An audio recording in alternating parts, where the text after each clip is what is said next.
하고 싶고 누구든지 해보고 싶은 멋있는 풍경이에요. 자, 알록달록한데 실제적인 이제 색감으로는 톤이 일정해요. 왜냐면 예전의 것들과 우리가 신식으로 최근에 만들어진 것들의 차이점이 이제 이 고풍스러운 이 자체에서 느껴지니까. 그래서 제가 이제 요거를 막 보여드리려고 했는데 시간이 걸릴 수 있으니까 제가 스케치는 미리 해왔는데요. 먼저 이제 말씀을 드리는 거는 앞과 뒤가 크기가 있어요. 근데 뒤에 있는 게 커 보이지만 실질적으로는 얘가 주제를 잡고 얘는 멀리 있는 것처럼 조금 차이를 둬야 된다라는 걸 먼저 말씀드려요. 뒤에 있기 때문에 얘가 주제 같아 보이는데 옆에 있으면 얘를 먼저 해도 돼요. 근데 얘가 더 거리가 있는 거예요. 한 건물 차이로 이 사이가 있기 때문에 얘를 조금 더 잡아주고 조금 더 부각을 해줘야 되는 거예요. 그리고 이런 거 있죠. 이거는 이 본연의 물체에서 나오는 게 아니라 세월이 흐르면서 흘러진 것 때문에 이걸 해주다 보면은 이제 얼룩이 될 수가 있어요. 그래서 이제 사진상과 그림을 그릴 때 조금 차이나게 해줘야 되는 것들. 그리고 모양은 다르죠. 크기도 다르고. 근데 색상이 너무 똑같아요. 똑같이 해주면 안 좋아요. 안 된다라고 할 수는 없는 건데 이제 이왕이면 그렇게 각인을 해드리기 위해서 먼저 말씀을 드리는 거예요. 똑같은데 똑같은 것보다는 조금 더 연두빛 아니면 조금 더 뭐 초록빛, 노란빛 이렇게 조금 바꿔주시면 좋을 것 같고, 멀리 있는 얘네들은 더 멀리 있게 하기 위해서는 회색빛이어도 더 멀리 보이게 해주는 게 좋아요. 우리 선생님 여기 꼼꼼하게 잘하시는 선생님처럼 다 채워도 괜찮은데 저는 이제 가끔 이렇게 말씀을 드릴 때 내가 편하면서 재밌게 그려야 된다라는 걸 말씀을 많이 드리거든요. 그럼 얘가 포커스예요. 얘를 포커스로 잡고 나머지는 풀어서, 그래서 짠 이렇게 그렸어요. 강약을 중간중간에 이제 제가 동양적인 그 전면포처럼 강조되는 거를 제가 선으로 하는 것보다 점으로 많이 찍긴 하거든요. 그건 이제 저의 특성이긴 한데 선생님들이 이제 마음껏 그거 표현을 하셔도 좋고, 실제보다 종이가 조금 더 크니까 크게 그렸어요. 밑에 보세요. 얘가 지붕에 선이에요. 하다가 쭉 그리면 이제 불편해져요. 내가 보기에도 불편하고 선 긋는 것도 불편하니까 하다가 에라 모르겠다 막 이제 흘러가는 것처럼 자연스럽게 밑에를 빠지게 해주고 위에다가 지붕을 강조를 하고 밑에는 설명을 빼준 거예요. 그러다 보니까 밑에가 이제 시원하고 하늘도 있고, 그래서 이제 여백이 있으면서 그 중심을 잡는 주제의식이 있는 그림의 스케치가 되었어요. 자, 우리 저번에도 좀 흘러흘러 하는 그림으로 했는데 오늘도 그러려고 해요. 그리고 지금 이 프린트가 이 정도까지밖에 안 돼요. 제가 집에서 했을 때. 그런데 우리가 그림을 그릴 때는 좀 더 화사하게 아니면 예스럽게 하고 싶으면 분위기 있게라는 거는 통일감이에요. 통일감. 그래서 그거를 이제 선택하시면 되는데 전체적으로 스케치가 조금 복잡하기 때문에 너무 꼼꼼하게는 안 하셔도 괜찮아요. 이 분위기만 맞춰주자 이런 의미로 하고, 대신에 얘네들하고 뒤에 색상이 같아도 조금 다르게 해주자, 그걸 이제 미리 말씀을 드렸어요. 자, 우리가 하늘 할 때 항상 막 그때그때 다를 때도 있고 제가 같은 말을 할 때도 있어요. 지금은 가운데다가 물을 칠하고 있어요. 붓에 이제 그 전에 뭐를 썼는지 약간 푸른 기운이 있어요. 이제 상황에 따라 너무 마음에 안 드는 색이 나오면 붓을 잘 빨아야 되는데 지금은 이제 뭐 어차피 파란 계열로 할 거니까 괜찮을 것 같네요. 근데 제가 지금 파란색으로 원래 하려고 했거든요. 근데 이 지붕이 이런 색이다 보니까 하늘을 요런 빛깔을 같이 넣어도 되겠다라는 생각이 들어요. 녹색 빛깔. 안 될 이유는 없다고 보시면 돼요. 그림을 그릴 때. 근데 지금 제가 가운데다가 물을 먼저 칠한 거는 구름처럼 뭉게뭉게 하면서 가운데를 밝고 외곽을 조금 더 진하게 해야 되겠다라는 계획의 의지가 들어갔어요. 처음에는 막 이렇게 할 때도 있잖아요. 그래서 지금은 가운데쯤 선에다가 이 모양은 아니더라도 구름을 넣어주자라는 저의 생각이 들어갔으니까 그렇게도 할 수 있구나 생각하시면 돼요. 그리고 붓을 할 때도 왔다 갔다 할 때가 있어요. 자, 여기를 보세요 하면서 막 비비기도 하고. 근데 지금은 둥글둥글 하면서 이렇게 터치를 했죠. 그거 이제 선생님들한테 보여드리는 역할도 있지만 제가 오늘은 이렇게 그리면서 저도 재밌고 싶으니까 항상 하던 대로가 아니라 오늘은 좀 이런 방법으로 해야 되겠다 이렇게 생각이 들어요. 자, 지금 여기는 푸른 계열이 이쁘게 들어갔죠. 자, 여기다 아까 전에 제가 녹색깔도 써볼까요? 이랬어요. 여기다가도 녹색깔처럼 에메랄드빛 요 지붕의 색상을 살짝 넣어준 거예요. 수채화는 젖어 있을 때 수정이 얼마든지 가능해요. 단 너무 진해지면 나중에 벗겨내는 방법밖에 없다고 생각을 하시면 돼요. 진해지면 더 진하게 하는 방법도 있겠지만 이제 수채화는 대부분이 맑게 예쁘게 하고 싶은 마음이 있어서 처음에 너무 진하지 않게 하시면 좋겠고, 여기가 점점 하늘이 흐려졌거든요. 근데 저는 여기 녹빛으로 좀 했어요. 근데 여기다가 조금 노란색 빛깔을 또 넣어주고 싶은 생각이 들었어요. 그러면 그림은 제가 저도 그림을 하고 하면서 생각이 항상 드는 게, 그림은 실천이에요. 해보고 싶다는 생각이 들면 망쳐도 해봐야 되는 거예요. 망쳐가면서 수정을 할 수 있는 그 능력이 커지기도 하고, 그리고 그림을 그릴 때 바깥쪽에 종이까지 여백을 항상 생각을 하셔야 돼요. 자연스럽게 남기고 싶으면 남기는 건데 어쩌다 보니까 외곽이 남아졌네? 이거는 이제 내 계획과는 달라지는 부분이니까 그렇게 하시고, 자, 여기 있는 녹색의 산처럼 풀처럼 뭐가 있죠. 근데 여기서는 그게 중요하진 않아요. 그죠? 그래서 그냥 하늘과 경계되는 무언가, 그 정도로만 생각을 하시면 돼요. 그리고 이럴 때도 쫙 발라버리면 밑에가 이제 경계가 된단 말이에요. 그러면서 풀어주면서 그냥 내가 끝에가 뭔가 좀 형태가 없더라도, 때로는 어떤 형태가 있더라도 자연스러운 정도, 그거면 돼. 이렇게 생각하시면 돼요. 스케치와 다르게 조금씩 남아있는 부분은 색칠하면서 커버하시면 되는 거고, 자, 지금 보세요. 여기서도 이만큼이 꽉 채워져 있어요. 멀리 있는 그 건물과 경계되는 부분. 근데 하다 말았거든요. 이럴 때는 그냥 물로만 번지게 하셔도 되고, 다른 색을 살짝 넣으셔도 되고, 그러면서 이제 물성이 계속 공부가 되는 것들이고, 자, 여기는 멀리 있는 게 잘 보이지도 않지만 그냥 연장선으로 저기는 어우러지는 색상을 좀 넣어주면 되겠다. 그림을 위한 거예요. 이 건물을 위한 게 아니라 그림을 위해서는 이런 여백도 주면 좋겠다 생각이 들고, 자, 지금 이제 위쪽을 했고 그 다음에 건물 위에 들어가면 하늘하고 번질 거란 말이에요. 그러면 이런 데를 먼저 하시는 것도 괜찮아요. 지금 막 왔다 갔다 했어요. 그냥 분위기만 잡아놓자라는 마음으로 한 거예요. 그래서 은은하게 분위기 잡는데 진하게 해버리면 나중에 이제 수습하기가 또 어렵단 말이에요. 내가 하면서 이따가까지 할 수 있는 그 마음의 상태가 그림에 들어가 주는 게 좋아요. 어떻게 해야 되지 나도 모르겠다 하면은 나중에는 이제 마무리를 어떻게 해야 되는지 난처해질 수가 있어요.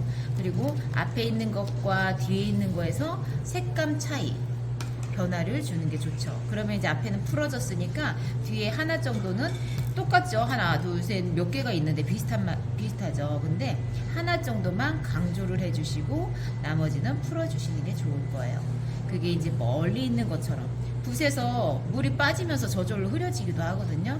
근데 이제 붓에 물감이 너무 많으면 그 효과가 단번에 나오진 않아요. 그래서 이제 앞에 있는 것만 조금 더 진하게 하자 하는 마음으로 변화를 주시면 되는 거다 생각을 하시면 나중에 이제 또 그게 생각이 날 것이고, 자, 지금 여기 같은 경우도 이제 황토색으로 되어 있는데 저 색으로 꼭 안 하셔도 돼요. 우리가 똑같이 하고 싶으면 그렇게 하셔도 되는데 그냥 건져도 괜찮은 거고 비스무리하게. 근데 이럴 때 제가 이제 물감을 툭툭툭 찍었는데 강조만 해줘도 여기서 끝이구나, 여기서 시작이구나, 여기가 끝이네, 이렇게 선으로 그리는 것들을 좀 이제 익히시면 어렵죠. 어려운데 눈으로 보다가 한 번씩 툭툭툭 해보는 그런 맛을 그림에다 넣으시면은 내가 어느 순간 이게 되네 이러면서 이제 재미도 느끼시고, 이런 점과 선과 번짐과 이런 것들을 응용하시면 그림이 이제 조금 속도가 생각보다 잘 나올 때가 있어요. 이걸 하면서 얘는 이제 하늘이 말라가면서 이제 좀 기다리고 있는 거고요. 자, 이게 파란색이 뭔지는 잘 모르겠는데 이제 공사하면서 뭐가 필요한 것 같기도 하고, 이 튀기하고 싶으시면 색감을 하셔도 되고, 이럴 때는 그냥 맛만 보자라는 것처럼 하나의 색깔 변화로만 보시면 돼요. 자, 그리고 우리가 항상 얘기하는 거 보이지 않는 반사광을 해볼 거예요. 지금 왼쪽에서 그림자들이 또렷하지가 않거든요. 근데 이 왼쪽보다 오른쪽 이쪽에서 빛이 오는 것 같아. 이쪽이 밝아요. 그러면 반사각들이 이쪽 끝에 생기는 거예요. 이렇게 끝에. 그게 지금 하나도 안 보인단 말이에요. 그죠? 요거를 보니까 이 뾰족한 걸 보니까 이쪽이 어둡죠? 그러면은 빛이 이쪽에서 온 거예요. 그러면 왼쪽 결들이 다 무채색으로 표현을 해준다고 보시면 되는 거예요. 근데 이제 그거를 선택을 하실 때 전체적으로 뭐 통일감을 위해서는 똑같은 것도 하셔도 괜찮고 아니면 물체마다 다르게 하셔도 괜찮아요. 자, 이런 것들을 미리 해주는 방법. 겁나요. 그죠? 겁나는데 똑같이 꽉 채우진 않더라도 있는 것처럼 그냥 한 번씩만 해주자 이런 마음으로 때에 따라서는 이 어두운 부분만 잡아줘도 그림이 멋있게 되거든요. 하면 되지, 하다가 보면 되지 뭐가 아니라 이럴 때는 미리 한 번씩 쭉 해주면은 그림 안에서 이제 전체 톤을 잡거나 흐름이라고 하죠. 그런 것도 분위기 잡고 그런 것들을 벌써 이것만 봐도 분위기가 잡히는 것 같죠? 자, 그 다음에 이제 채색을 들어갈 거예요. 에메랄드 색깔 같은 건데 아까 위에 얼룩처럼 있는 거는 나중에 표현을 해주자 이렇게 했어요. 미리 해주다 보면 얼룩이 될 수가 있으니까 그러면은 이럴 때는 이제 원색을 조금 써주는 게 좋을 것 같아요. 그래도 밝고 화사하게 앞부분은 튀어나온 느낌으로 해주면 좋을 것 같아요.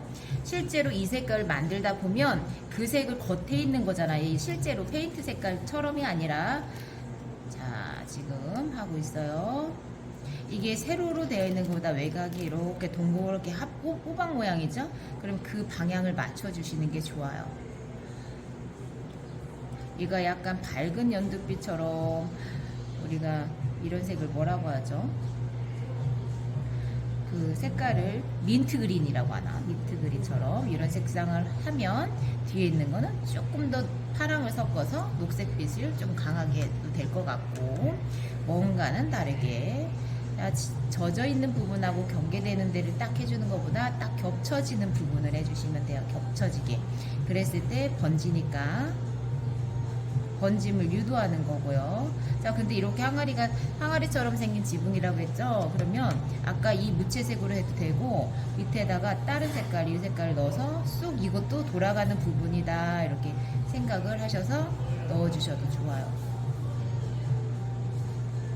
가까이서는 보지 못하는 것들 하다 보면 그것을 그냥 이론적으로도 생각을 해서 하셨을 때 나중에 이제 보기 좋은 효과가 나올 수가 있어요. 자, 지금 젖어 있는 상태에서 그 위에다가 할 때는 물감량이 많아야 돼요. 그래서 커버가 되고 위에다가 덧칠이 되는 거고 그 색과 좀 아까처럼 한 것이 같아지면 얼룩이 되는 거예요.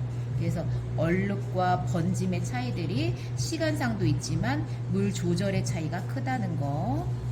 그리고 그게 붓끝을 다루는 것들이 이제 조금 숙달이 되시면 그게 용기가 생기는 거예요. 붓끝 할 때 조심스럽잖아요. 근데 조금 더 하시면 그런 것들이 이제 용기가 생기고 자, 지금처럼 조금 진한 색깔을 그림에다가 넣고 있어요.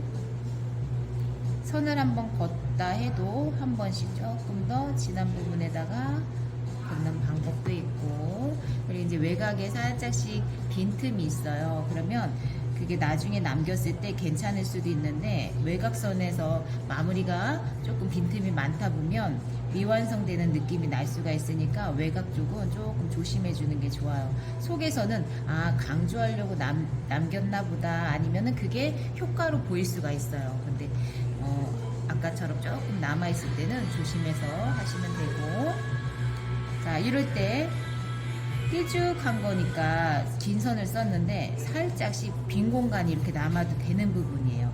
여기에서 이 모양, 이 틀을 더 강조할 수 있거든요. 이 넓은 면적하고 또 다른 부분이에요. 이럴 때 속에 쏙 들어가 있는 부분을 여러 번 해야지, 잘해야지 라는 게 아니라 그냥 한 번에 끝내셔도 돼요. 이럴 때는 한 번에. 그 작은 부분에 연연하지 말 것. 크고 덩어리지고 설명이 많이 되어져야 되는 부분에다가 시간 투자할 것. 그림을 그리다 보면 선택적으로 해야 되는 부분이 있는데 이런 부분에서 시간을 많이 지체하지 말 것. 그게 좋다는 얘기예요. 자, 그 다음에 위에 하고 밑에가 있는데 여기도 사실상은 그 녹색 아까 그 부분이었어요. 근데 그림자 되어지는 부분이죠. 물론 그거 먼저 하셔도 되는데 이 물감 자체가 흰색이 타져 있어서 이제 나온 물감이라서 이럴 때는 애초에 그냥 진하게 하셔도 되는 거예요. 이제 하나의 이게 노하우가 되는 건데 흰색이 안 타져 있는 거는 나중에 칠하고 나서 위에다가 덧칠을 해도 좋거든요. 근데 이제 흰색이 섞여져 있는 불투명한 물체의 물감들은 덧칠을 했을 땐 얼룩이 되는 가망성이 또 있어요. 그게 이제 경험의 노하우인데 그럴 때는 아예 속에다 칠하지 말고 그냥 어두움으로써 표현해주기. 물감마다 이제 특수한 물감들이 있어서 그렇게 말씀드린 거고, 자 지금 이 색깔을 했는데 뒤에는 어떻게 달라야 되냐, 요거 두 개 가지고 있거든요, 있는 색깔에서. 그러면 이제 조금 더 다른 색깔을 기본 베이스로 보시면 돼요. 아까 요 밑에도 다른 색깔을 해주면 좋다고 했죠. 이럴 때 아까 옆에만 했었어요, 그죠? 그러면 돌아가는 부분에다가 같이 해주는 거. 밑에도 한 번 더 색채 딱 올라타고 있어요. 이게 올라탄다는 것은 번짐이 밑에 있는 물이 많기 때문에 입자가 또 그 위로 올라가고 있다는 얘기예요. 그래서 그게 마음에 들면 유지를 하면 되는 거고, 아니면 한 번씩 다시 얘 위에다가 물감을 해주면 다시 내려가는 방법이 돼요. 번짐을 조금씩 이해하고 알수록 그림이 이제 조금 단계가 들어가면서 더 재밌어져요. 그리고 그림을 알게 될 때 또 어려워져요. 그래서 난 안 느는 것 같대, 그때 느는 거예요. 눈이 높아지는 거거든요. 보는 거가 많이 됐던, 경험이 많이 쌓이던 이제 손이 맞춰질 때라 되는 거고. 지금 하나, 둘, 세 개가 있는데 이 중에서도 얘가 제일 튀어나와 있으니까 얘한테 시간을 많이 들어가는 게 좋고요. 아까 전에는 선을 긋은 거고, 여기서는 오히려 지금 물 빠짐처럼 제가 물을 넣었거든요. 이제 그림의 다양성인 거예요. 그거는 이럴 때도 있고 저럴 때도 있고. 여기서는 조금 더 시각적으로 조금 뒤에 있긴 하지만 앞부분은 조금 남겨줄까 하면서 시선을 조금 더 받게 하기 위해서 몇 가닥을 남겨줬어요. 흰 틈을. 여기 뒤에 있는 부분은 반사광처럼 멀리 있게 해주고, 자 바로 밑에 쏙 들어간 부분이 여기가 어둡게 생겼죠. 이럴 때 아예 그냥 물감 자체를 진하게 찐득하게 해가지고 끝에만 묻게, 많이 하면 이제 아까우니까 끝에만 쓱 스치듯이 거쳐 가듯이, 그러면 이제 옛날 느낌의 그런 낡음도 표현이 되고 어두운 것도 확실하게 되고. 여기가 이제 포인트 되는 부분이니까 저렇게 조금 섬세하게 했고요. 여기는 스케치만 조금 신경 써서 하시면 덤벙덤벙 하면서 금방 할 수가 있어요. 색감을 하나 정하셔서 이제 이 톤을 정하시면 되는 거죠. 톤 정해서 이 속에 여긴 어두우니까 이렇게 칠해야지가 아니라 그냥 다 칠하셔도 괜찮아요. 밝은 톤에서는 걱정 없이 여기다가 스트레스도 좀 풀고 이래도 된다. 스케치가 이제 하실 때 보시면 지금 이제 어느 정도 하셨겠지만 조금 복잡해 보이잖아요. 근데 색칠할 때는 과감하게, 꼼꼼하게 할 때는 꼼꼼하게 해야 되는데 전체적으로 분위기 잡아가면서 할 때는 과감하고 툭툭 편하게, 얘네들도 하나하나 하지 않으셔도 돼요. 스케치만 되어 있으면 어차피 속에가 밝은 색이고 겉에 있는 색이 진하니까 그냥 과감하게 다 칠해버리시면 돼요. 자, 여기서도 이 모양들이 연연하지 마시고 그냥 채색으로 전체적으로 분위기 잡고 있어요. 이 기본의 색상들은 은은하니까 다 들어가셔도 될 것 같아요. 그리고 꼭꼭 칠하는 게 아니라 그냥 툭툭툭 칠하다가 나중에 얘만 조금 살려주고 뒤는 그냥 은은하게 빠져버리게 해주는 방법을 하시면 그림이 하다가 다 했네? 이렇게 나와요. 그러다 보면 생각보다 금방 끝나는 그림이 되었구나 이렇게 알 수도 있고, 어떨 때는 스케치하는 과정에서 예상했던 거하고 빗나갈 때가 있고. 자, 여기 보세요. 여기가 회색인데 회색처럼 보이는 빛깔을 이제 만들 거죠. 만든 다음에 끝에가 가장 밝아요. 밝은데 이럴 때는 다 칠하지 마시고 그냥 살짝 선으로. 그 다음에 바로 옆이에요. 바로 옆에서는 여기를 보셔야 되는데 조금 진하죠. 이럴 때 다칠하지 않게 제가 말씀드리고 싶은 부분은 이거예요. 옆으로 그냥 발라주기. 끝에만 강조하고 풀어주시면 그냥 벌써 꺾어져 보이는 거예요. 우리가 이것만 보면 단계를 나타내서 칠하고 그 다음에 또 진하고 이렇게 돼버리는데, 그게 아니라 꺾어지는 강조되는 부분만 한번 잡아주고, 제일 뒤는 어둡죠. 어두운데 여기서는 아예 시작되는 부분만 잡아준다는 게 칠한다는 얘기고, 그 다음에 그냥 풀어주기만 해도 꺾어짐이 딱딱딱 돼 보이는 거예요. 나머지는 완성해 놓겠습니다. 감사합니다.